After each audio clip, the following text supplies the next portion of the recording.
Good afternoon बच्चों, good afternoon. मैं हूं professor Hare Ram Sinha from university of Delhi और आज के इस लेक्चर में मैं आप लोगों के साथ mathematical treatment of per unit tax discuss करने जा रहा हूं, जो कि आपके एग्जाम गेट इकोनॉमिक्स के लिए बहुत बहुत ज्यादा इंपॉर्टेंट होता है। तो बच्चों, बिना देर के हुए चलते हैं स्क्रीन पे, लेकिन उसके पहले आपसे एक रिक्वेस्ट है कि यदि आप इस चैनल पर नए हैं तो चैनल को सब्सक्राइब करके बेल आइकन दबाना ना भूलें। वीडियो को लाइक एंड शेयर भी जरूर करें। एक और इंफॉर्मेशन मुझे आपको देनी है कि यदि आप GATE and IIT JAM economics 2025 के लिए अपियर हो रहे हैं तो आपके लिए मेरा बैच ब्रह्मास्त्र 2 रामबाण साबित होगा, क्योंकि इस कोर्स में मैं आप लोगों को दे रहा हूं बच्चों 250 से ज्यादा घंटे का लेक्चर, वीडियो लेक्चर। इसके बाद आपको दे रहा हूं लाइव लेक्चर जिसमें हम क्वेश्चन डिस्कस करते हैं, पीडीएफ नोट्स, प्रैक्टिस के लिए MCQ, MSQ, NAT and reasoning and comprehension type question, mock test and the personal mentorship. यानी पूरा का पूरा ये कंप्लीट पैकेज है आपके GATE and IIT JAM economics को क्वालिफाई करने के।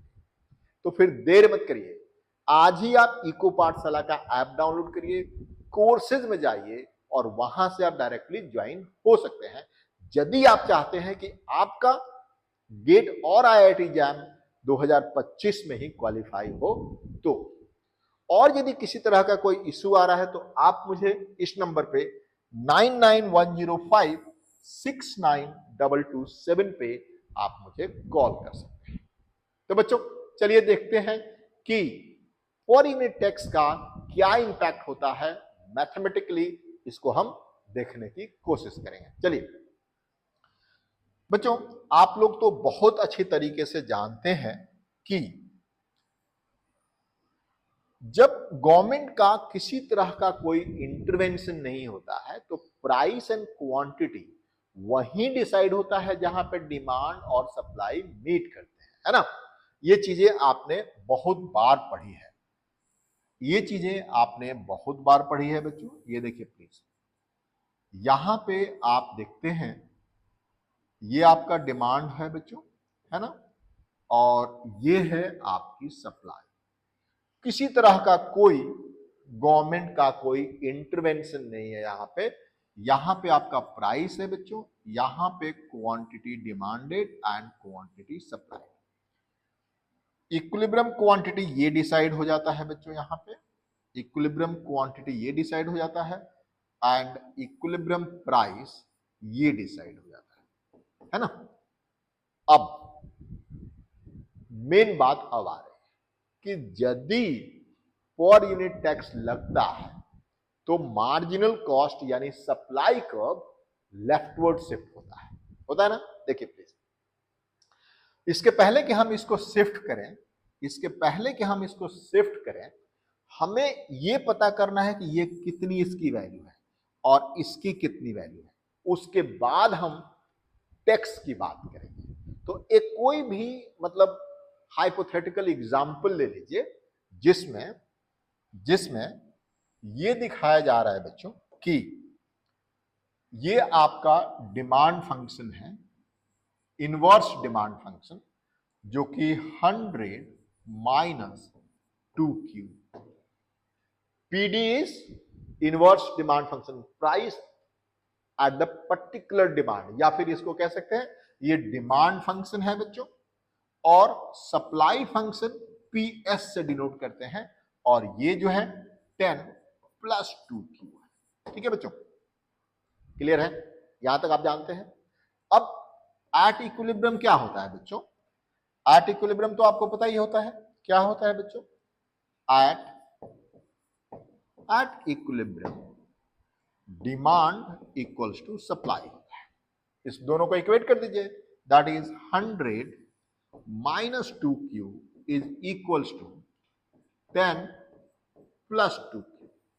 इक्वेट करिए इसको, ये इस साइड जाएगा और ये इस साइड आएगा, तो ये हो गया 90 इज इक्वल्स टू 4Q, है ना बच्चों। Q इक्वल्स टू 22.5, यही है ना बच्चों। अब देखिए, आपको इक्विलिब्रियम क्वांटिटी मिल गई, ये कितना है बच्चों, ये देखिए 22.5 मिल गया, 22.5 ये मिल गया। अब आपको ये वाली वैल्यू ढूंढनी है विदाउट टैक्स, आपको ये वाली वैल्यू ढूंढनी है। तो क्या करना है, बहुत सिंपल, ये वाली जो वैल्यू है ना बच्चों, यहां पे सब्स्टिट्यूट कर सकते हैं या फिर यहां पे सब्स्टिट्यूट, एक ही बात है, कहीं पर भी सब्स्टिट्यूट कर सकते हैं। तो मैंने इसको डिमांड फंक्शन में सब्स्टिट्यूट करा, मैंने इसको डिमांड फंक्शन में सब्स्टिट्यूट करा, और तो पी डी इक्वल्स टू ये देखिए please, P D equals to 100 minus 2 into 22.5। So P D equals to 100 minus ये कितना हो गया 45, यानी P D equals to 55।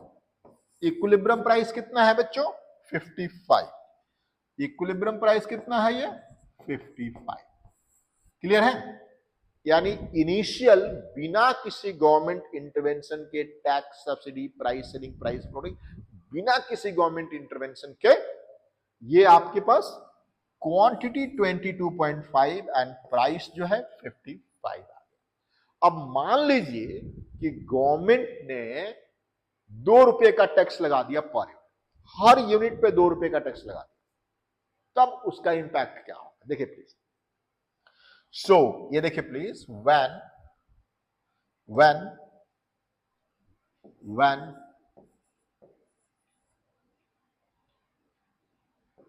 per unit tax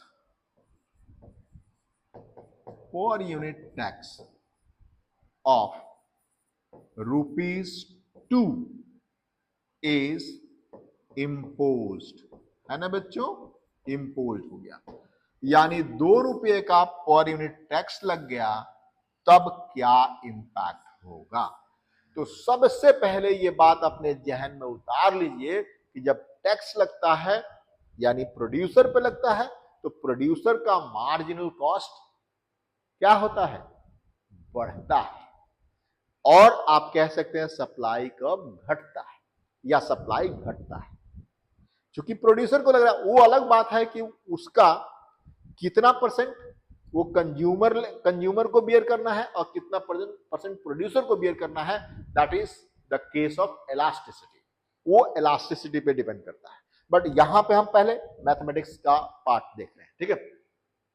तो जब 2 रुपए का लगा तो न्यू सप्लाई कर्व क्या हो गया बच्चों, पता है आपको, न्यू सप्लाई कर्व,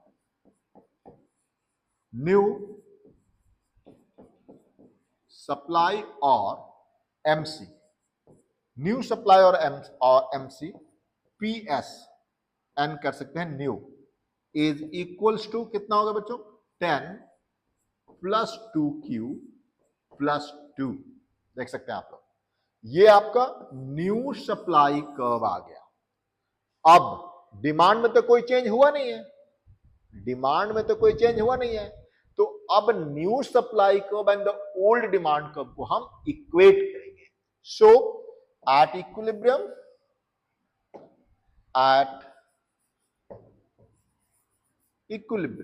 है ना बच्चों, at equilibrium 100 minus 2Q is equals to यहां पे demand equals to supply is equals to, ये हो गया 10 प्लस 2Q प्लस 2, है ना बच्चों। तो अब देखिए 12 प्लस 2Q हो गया, 100 minus Q is equals to 12 plus 2Q, देखा आपने। अब सप्लाई फंक्शन ये हो गया 12 प्लस 2Q। अब देखिए ये अब इस साइड जाएगा और ये इस साइड आएगा, तो कितना हो गया 100 minus 12 is 88 is equals to 4Q, 88 is equals to 4Q, तो Q equals to बच्चों 88 by 4, कितना हुआ 88 by 4 is 4 to the 8, 4 to the 22, कितना हुआ बच्चों 4 on the 4, 4 to the 8 and 4 to the 8, that is 22। अब इक्विलिब्रियम क्वांटिटी हुआ वो 22, पहले कितना था बच्चों, ये देखिए इक्विलिब्रियम क्वांटिटी पहले कितना था 22.5।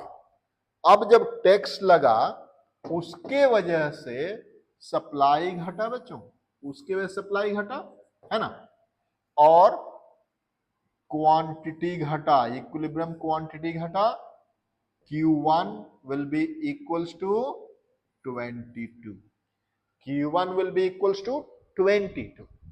अब आपको प्राइस चेक करना है कि ये वाली प्राइस जो है कितना हो रहा है ना बच्चों। तो बस अब उसमें आपको वैल्यू डाल देनी है, देख लीजिए प्लीज, वैल्यू डाल दीजिए। डिमांड में पहली बार वैल्यू डाला था, अभी भी डाल दीजिए। So P D is equals to कितना था 100 माइनस 2, क्यू कितना है 22। सो 100 माइनस 44, तो कितना हो गया बच्चों, P is equals to P D या P star equals to 100 minus 44, कितना हुआ बच्चों 56। Price will be 56, that is 56। कितने का, 2 रुपए का टैक्स लगा, बट कंज्यूमर को सिर्फ 1 रुपया बियर करना है। कंज्यूमर का यहां पे आप देख सकते हैं कितने का टैक्स लगा बच्चों, देखिए प्लीज, यहां पे हमने बताया कि when per unit tax of ₹2 is imposed, 2 रुपए का टैक्स लगा, लेकिन कंज्यूमर के पॉइंट ऑफ व्यू से सिर्फ 1 रुपया बढ़ रहा है, क्योंकि पहले ये कितना था बच्चों, पहले ये कितना था 55, ये देखिए पहले ये 55 था, अब कितना हो ये 56। कंज्यूमर को सिर्फ 1 रुपया बियर करना पड़ रहा है और प्रोड्यूसर को 1 रुपया।